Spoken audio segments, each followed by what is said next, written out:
नमस्कार दोस्तों, आपका स्वागत है आपके अपने चैनल विबग्योर क्लासेज पर।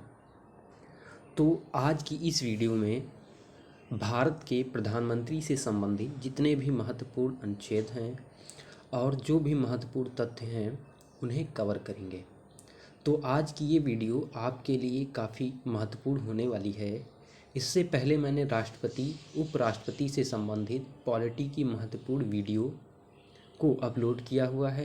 अगर आपने नहीं देखा तो उसे भी देख लेना। तो आज की इस वीडियो में प्रधानमंत्री से संबंधित जो महत्वपूर्ण अनुच्छेद हैं और जो मंत्रिपरिषद है उसे कवर करेंगे, और लास्ट में जो प्रीवियस ईयर क्वेश्चन पेपर हैं उन्हें कवर करेंगे। इसीलिए पहले वीडियो को पूरा देखना और लास्ट में प्रीवियस ईयर क्वेश्चन सॉल्व करना। तो चलिए बिना देरी किए हुए वीडियो को शुरू करते हैं। तो भारत में संसदीय शासन व्यवस्था है। तो अगर ये पूछा जाए कि भारत में कौन सी शासन व्यवस्था है, तो भारत में संसदीय शासन व्यवस्था है। तो संसदीय शासन व्यवस्था जो है उसमें जो नाम मात्र का जो प्रमुख होता है वो होता है राष्ट्रपति, और जो वास्तविक प्रमुख होता है वो होता है आपका प्रधानमंत्री। मतलब जितने भी कार्य होते हैं वो कौन करता है, वो करता है राष्ट्रपति। राष्ट्रपति का काम केवल होता है आपका सिग्नेचर करना, और जितने भी कानून बनाने होते वो आपका प्रधानमंत्री बनाता है। तो भारत में राष्ट्रपति के नाम मात्र के मुखिया होता है। जो भारत में राष्ट्रपति होता है वो क्या होता है, नाम मात्र का मुखिया होता है। वास्तव में प्रधानमंत्री अपने मंत्रिपरिषद के साथ मिलकर सरकार चलाते हैं। अब इसी के साथ हम देखते हैं मंत्रिपरिषद और मंत्रिमंडल में अंतर क्या है। तो मंत्रिपरिषद और मंत्रिमंडल आप लोग सभी लोगों ने सुना होगा, तो उसी को देखते हैं कि मंत्रिपरिषद क्या होता है। तो मंत्रिपरिषद को काउंसिल ऑफ मिनिस्टर कहा जाता है, जिसमें 3 प्रकार के मंत्री होते हैं। जिसमें आपका कैबिनेट मंत्री होता है, राज्य मंत्री होता है, उप मंत्री होता है। तो कैबिनेट मंत्री क्या होता है, तो आपका कैबिनेट मंत्री सरकार के प्रमुख मंत्रालय जैसे रक्षा मंत्रालय, वित्त मंत्रालय, गृह मंत्रालय आदि के प्रमुख होते हैं, और यह अपने विभाग संबंधी निर्णय स्वयं लेते हैं। मतलब जितने भी आपके कैबिनेट मंत्री होते हैं वो अपना जो मंत्रालय होता है उसका मुख्य होते हैं, मुख्य कार्य का निर्वहन करते हैं। और जो प्रधानमंत्री होता है वो भी क्या होता है, एक कैबिनेट मंत्री ही होता है। और इनकी सहायता के लिए जो मंत्री नियुक्त किए जाते हैं वो होते हैं राज्य मंत्री और उप मंत्री होते हैं। तो राज्य मंत्री से जैसे आप सभी लोग राज्य मंत्री, आप लोग सोच रहे होंगे कि ये राज्य का कोई मंत्री होगा, लेकिन ऐसा नहीं है। जो कैबिनेट मंत्री की सहायता के लिए नियुक्त किए जाते हैं वो होते हैं राज्य मंत्री। तो राज्य मंत्री क्या होता है, कैबिनेट मंत्री के सहायक होते हैं और स्वतंत्र प्रभार के मामले अपना कार्य कैबिनेट मंत्री की स्वतंत्रता से कर सकते हैं। मतलब जो भी ये कार्य होते हैं वो कैबिनेट मंत्री की सहायता के लिए राज्य मंत्री को नियुक्त किया जाता है। अब देखते हैं उप मंत्री जो होते हैं वो क्या होते हैं। उप मंत्री को कैबिनेट अथवा राज्य मंत्री को उनके प्रमुख प्रशासनिक, राजनैतिक और संसदीय कार्य में सहायता के लिए नियुक्त किया जाता है। अब देखते हैं प्रधानमंत्री और मंत्रिपरिषद। प्रधानमंत्री और मंत्रिपरिषद क्या होता है उसको देखते हैं। अनुच्छेद जो उसमें जो महत्वपूर्ण अनुच्छेद दिए गए हैं उनको कवर करते हैं। अनुच्छेद 74 में दिया गया है, राष्ट्रपति की सलाह के लिए मंत्रिपरिषद होगा जिसका प्रधान प्रधानमंत्री होगा। मतलब अनुच्छेद 74 क्या कहता है, अनुच्छेद 74 कहता है कि राष्ट्रपति की सलाह के लिए मंत्रिपरिषद होगा जिसका प्रधान कौन होगा, जिसका प्रधान प्रधानमंत्री होगा। ये क्या कौन सा अनुच्छेद कहता है, ये अनुच्छेद 74 कहता है। अब देखते हैं अनुच्छेद 75। प्रधानमंत्री की नियुक्त राष्ट्रपति करेगा। मतलब जो प्रधानमंत्री होता है उसकी नियुक्त कौन करेगा, उसकी नियुक्त राष्ट्रपति करेगा। और अन्य मंत्रियों की नियुक्त राष्ट्रपति की प्रधानमंत्री की सलाह पर करेगा। मतलब जो अन्य जो मंत्री हैं उनकी नियुक्त भी राष्ट्रपति प्रधानमंत्री की सलाह पर करेगा। तो 91वां संविधान संशोधन 2003 अनुच्छेद कहता है कि मंत्रिपरिषद में मंत्रियों की कुल संख्या प्रधानमंत्री को शामिल करके लोकसभा में कुल सदस्यों के 15% से अधिक नहीं होगी। मतलब जो 91वां संविधान संशोधन 2003 है उसमें ये कहा गया है कि जितने भी आपके कुल मंत्री होंगे वो कुल संख्या के 15% से अधिक नहीं होंगे। वो भी आपके जो प्रधानमंत्री हैं उनको मिला करके। तो आइए चलिए देखते हैं आगे। अनुच्छेद दिया गया अनुच्छेद 75(2). तो 75(2) में क्या कहा गया है कि प्रधानमंत्री और सभी मंत्री राष्ट्रपति के प्रसाद पर्यंत कार्य करेंगे। प्रसाद पर्यंत का मतलब ये नहीं हो गया कि जब तक राष्ट्रपति चाहेंगे तब तक वो रहेंगे, ऐसा नहीं है। लेकिन प्रसाद पर्यंत का मतलब ये हो गया कि अगर कोई भी सरकार अगर वो गठबंधन के साथ थी और जो बहुमत दल का नेता है वो उसको अपना जो बहुमत है वो सिद्ध नहीं कर पाता है, तो उस स्थिति में प्रधानमंत्री को राष्ट्रपति हटा सकता है। उसकी एक प्रक्रिया होती है, उसके माध्यम से। फिर अगला अनुच्छेद दिया गया अनुच्छेद 75(3). मंत्रिपरिषद सामूहिक रूप से लोकसभा के प्रति उत्तरदायी होती है। जो मंत्रिपरिषद होता है सामूहिक रूप से लोकसभा के प्रति उत्तरदायी होती है, व्यक्तिगत रूप से राष्ट्रपति के प्रति उत्तरदायी होती है। जैसा कि इसमें देखिए फिगर बना हुआ है। फिगर में क्या किया गया है कि जो मंत्रिपरिषद होता है वो सामूहिक रूप से लोकसभा के प्रति उत्तरदायी होता है, लेकिन अगर बात किया जाए व्यक्तिगत रूप से तो व्यक्तिगत रूप से राष्ट्रपति के प्रति उत्तरदायी होता है। अब देखते हैं अनुच्छेद 75 का 4। अनुच्छेद 75(4) क्या कहता है कि पद ग्रहण से पूर्व प्रधानमंत्री सहित प्रत्येक मंत्री को राष्ट्रपति के सामने पद और गोपनीयता की शपथ लेनी होगी। मतलब जो अनुच्छेद 75(4) कहता है कि जो राष्ट्रपति के सामने जो प्रधानमंत्री हैं और जो उनके मंत्री हैं वो सभी लोग किसके सामने पद की गोपनीयता और शपथ लेंगे, तो राष्ट्रपति के सामने वो शपथ ग्रहण और गोपनीयता की शपथ लेंगे। आगे देखते हैं अनुच्छेद 75(5). मंत्रिपरिषद का सदस्य बनने के लिए वैज्ञानिक दृष्टि से यह आवश्यक है कि वैधानिक दृष्टि, जहाँ वैज्ञानिक लिखा वहाँ वैधानिक दृष्टि से यह आवश्यक है कि व्यक्ति संसद के इसी सदन का सदस्य हो। यदि व्यक्ति मंत्री बनते समय संसद का सदस्य नहीं है तो उसे 6 महीने के अंदर संसद सदस्य बनना अनिवार्य है, नहीं तो उसे अपना पद छोड़ना होगा। मतलब यदि कोई व्यक्ति संसद का सदस्य नहीं है, वैधानिक रूप से संसद का सदस्य नहीं है और उसको मंत्री बना दिया जाता है, तो वो 6 महीने के अंदर उसको किसी भी सदन का सदस्य होना पड़ेगा। जो आपका लोकसभा या राज्यसभा दोनों में से किसी एक सदन का उसे सदस्य होना पड़ेगा।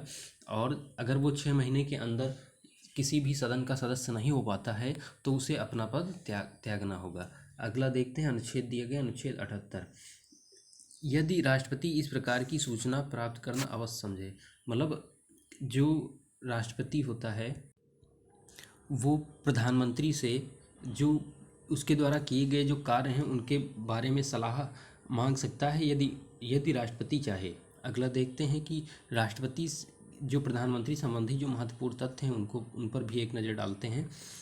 तो चलिए स्टार्ट करते हैं। महत्वपूर्ण जो तथ्य हैं उनको देखते हैं। प्रधानमंत्री, पहला बिंदु क्या दिया गया, प्रधानमंत्री किसी मंत्री को त्यागपत्र देने अथवा राष्ट्रपति उसे बर्खास्त करने की सलाह दे सकता है। प्रधानमंत्री का यह कर्तव्य होगा कि वह देश की प्रशासनिक एवं विधायी मामलों तथा मंत्रिपरिषद के निर्णय के संबंध में राष्ट्रपति को सूचना दे। मतलब प्रधानमंत्री किसी मंत्री को त्यागपत्र देने अथवा राष्ट्रपति उसे बर्खास्त करने की सलाह दे सकता है। मतलब प्रधानमंत्री राष्ट्रपति को सलाह दे सकता है किसी भी मंत्री को बर्खास्त करने के लिए। अगला बिंदु क्या दिया गया है, बिंदु नंबर 2, प्रधानमंत्री मंत्रिपरिषद का प्रमुख होता है। अतः जब प्रधानमंत्री त्यागपत्र देता है अथवा उसकी मृत्यु हो जाती है तो मंत्रिपरिषद स्वयं ही विघटित हो जाती है तथा अन्य मंत्री भी कोई कार्य नहीं कर सकते हैं। मतलब जब अगर क्या हो जाता है कि प्रधानमंत्री अपना त्यागपत्र देता है या आकस्मिक उसकी मृत्यु हो जाती है तो मंत्रिपरिषद जो होता है स्वयं ही विघटित हो जाता है और कोई भी जो मंत्री है वो कार्य नहीं कर सकता है। आगे देखते हैं, बिंदु नंबर देखते हैं 3।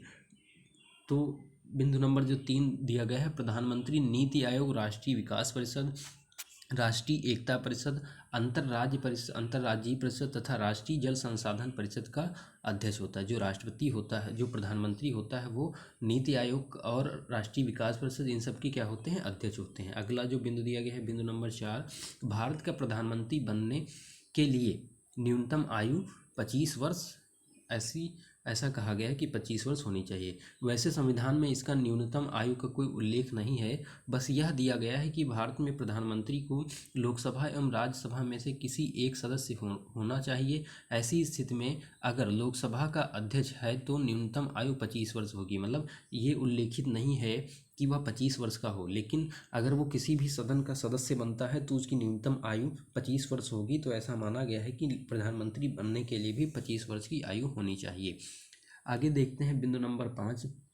प्रधानमंत्री में सबसे बड़ा कार्यकाल प्रथम प्रधानमंत्री पंडित जवाहरलाल नेहरू का रहा। वह कुल 16 वर्ष 9 महीने और 12 दिन तक प्रधानमंत्री के पद पर बने रहे। तो अगर सबसे लंबे शासनकाल की बात किया जाए तो सबसे लंबा जो कार्यकाल था वो पंडित जवाहरलाल नेहरू का था। अगला देखते हैं बिंदु नंबर 6।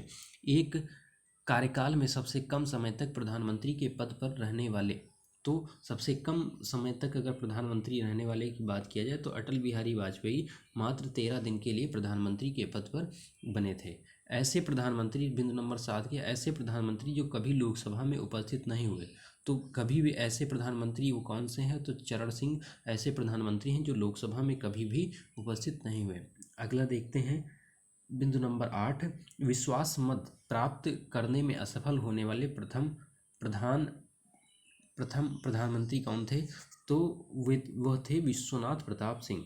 तो विश्वास मत प्राप्त करने में वो असफल रहे थे। अगला बिंदु दिया गया है बिंदु नंबर 9। सबसे अधिक उम्र में बने प्रधानमंत्री कौन बने हैं? तो सबसे अधिक उम्र में मोरारजी देसाई जी प्रधानमंत्री बने थे। सबसे कम उम्र में अगर पूछा जाए तो सबसे कम उम्र में प्रधानमंत्री राजीव गांधी जी बने थे।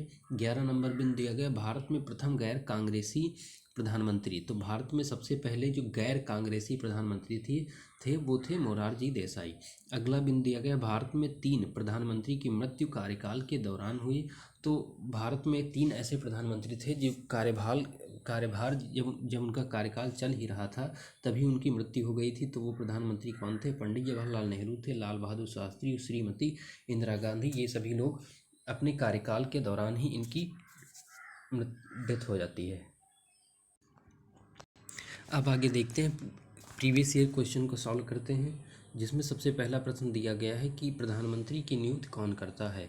तो ऑप्शन दिया गया है राष्ट्रपति या लोकसभा अध्यक्ष, या सी ऑप्शन दिया गया है राज्यसभा का सभापति, या डी ऑप्शन उपराष्ट्रपति। तो राष्ट्रपति जो प्रधानमंत्री होता है उसकी नियुक्ति कौन करता है? उसकी नियुक्ति राष्ट्रपति करता है। अगला प्रश्न देखते हैं, प्रश्न नंबर 2 दिया गया है भारत के प्रधानमंत्री पद के लिए उम्मीदवार की कम से कम कितनी उम्र होनी चाहिए।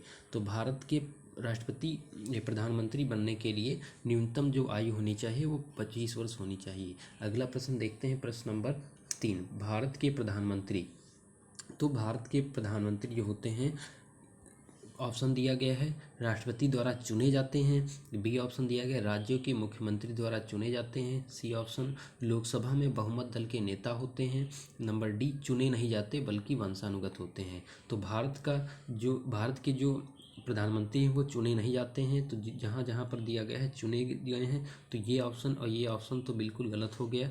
अब वंशानुगत होता नहीं है तो क्या ऑप्शन सही हो गया? लोकसभा में बहुमत दल के नेता होते हैं। तो जो भारत के प्रधानमंत्री होते हैं वो लोकसभा में बहुमत दल के नेता होते हैं। अगला प्रश्न देखते हैं, प्रधानमंत्री पद पर सर्वाधिक समय पर कौन आसीन रहा। तो प्रधानमंत्री के पद पर सबसे जो लंबा कार्यकाल था वो था पंडित जवाहरलाल नेहरू का, जो कि प्रथम प्रधानमंत्री थे। अगला देखते हैं, प्रश्न नंबर 5। प्रथम गैर कांग्रेसी प्रधानमंत्री बने। तो प्रथम गैर कांग्रेसी जो प्रधानमंत्री थे वो थे मोरारजी देसाई। तो इसका डी ऑप्शन एकदम सही हो गया। अगला देखते हैं, प्रश्न नंबर 6। प्रश्न नंबर 6 क्या कहता है, अभी तक पद पर रहते हुए कितने प्रधानमंत्री की मृत्यु हो गई। तो पद पर बने रहते हुए ही 3 प्रधानमंत्रियों की मृत्यु हो गई थी। अगला प्रश्न नंबर देखते हैं 7। सबसे कम उम्र में प्रधानमंत्री पद पर आसीन होने वाले व्यक्ति थे। तो सबसे कम उम्र में प्रधानमंत्री के पद पर, सबसे कम उम्र में बात किया जाए तो सबसे कम उम्र में राजीव गांधी जी प्रधानमंत्री के पद पर बने थे। अगला देखते हैं, अगला प्रश्न नंबर दिया गया है प्रश्न नंबर 8। सबसे कम अधिक उम्र में प्रधानमंत्री के पद पर आसीन होने वाले व्यक्ति। तो सबसे अधिक उम्र में अगर बात किया जाए तो मोरारजी देसाई सबसे अधिक उम्र में प्रधानमंत्री के पद पर आसीन हुए थे। इसी के साथ आज की क्लास समाप्त होती है। जो भी भाई बहन चैनल पर नए हैं वो सब्सक्राइब कर लें, शेयर करें। आपको यह वीडियो कैसी लगी ये ज़रूर कमेंट सेक्शन में बताइएगा। धन्यवाद, अगली वीडियो में फिर मिलेंगे।